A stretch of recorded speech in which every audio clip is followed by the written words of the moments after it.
حضرت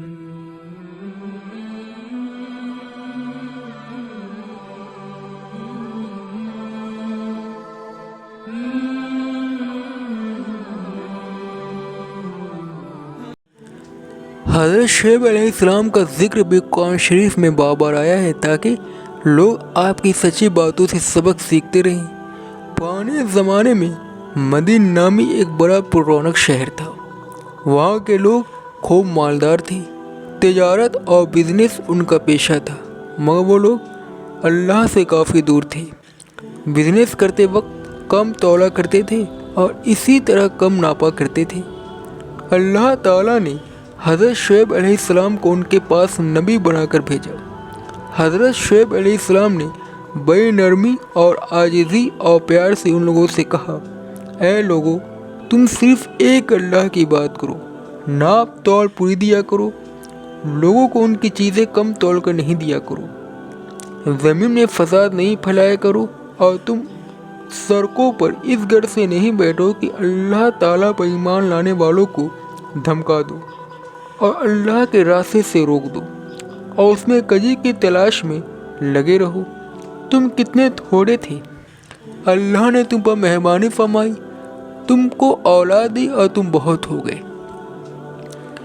دیکھو، فساد کا نتیجہ ہمیشہ برا ہوتا ہے۔ اگر تم مجھے جھوٹا خیال کرتے ہو اور دوسرے لوگوں کو میرے سچے ہونے کا برا یقین ہے تو صبر کرو یہاں تک کہ اللہ ہمارے اور تمہارے درمیان فیصلہ کر دے۔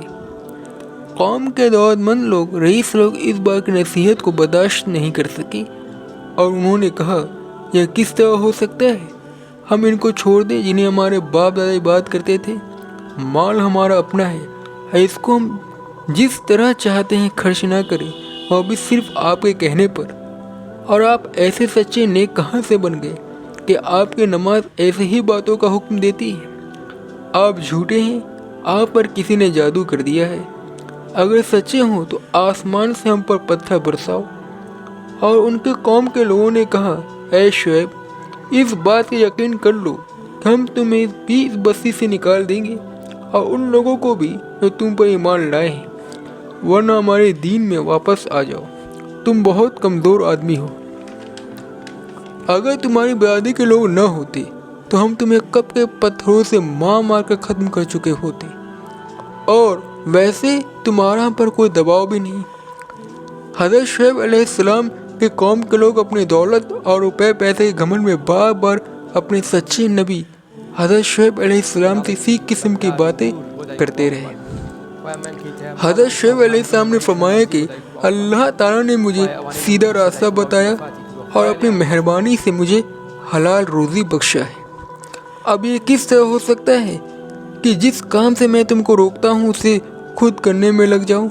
میں تو صرف تم کو درست کرنا چاہتا ہوں اور صرف اللہ پر یقین رکھتا ہوں۔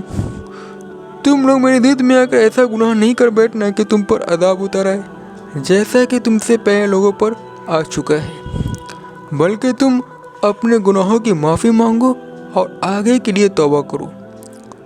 تم نے اللہ کو بالکل بھلا دیا ہے۔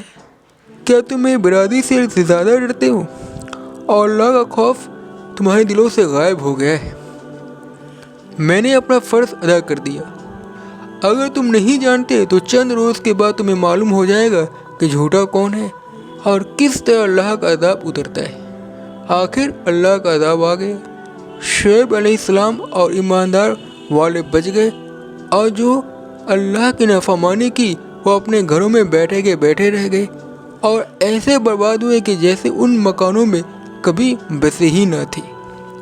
بس اللہ تعالیٰ کے علاوہ دوسروں کی عبادت کرنا، اللہ تعالیٰ کو بھول جانا اور غیروں کو یاد کرنا، رسول صلی اللہ علیہ وسلم کی باتیں نہیں ماننا، دل کی خواہشات کو پورا کرنا، کم توڑنا، کم ناپنا، امن اور امان کے پاس زمین پر فساد مچانا، روپے پر غرور، دولت پر گھمنڈ کرنا اللہ کو بےحد ناپسند ہے۔